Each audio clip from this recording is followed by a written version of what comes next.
Kembali di Sapa Indonesia Malam, Saudara. Polda Metro Jaya bakal mengumumkan hasil penelitian DNA dari kerangka manusia yang ditemukan di Kuitang, Jakarta Pusat.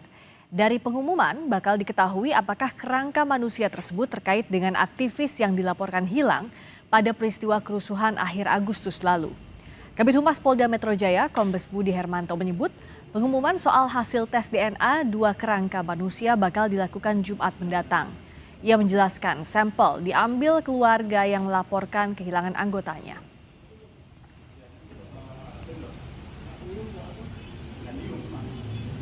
Kita rencana akan merilis, dimungkinkan di hari Jumat, terkait tentang penemuan dua kerangka manusia.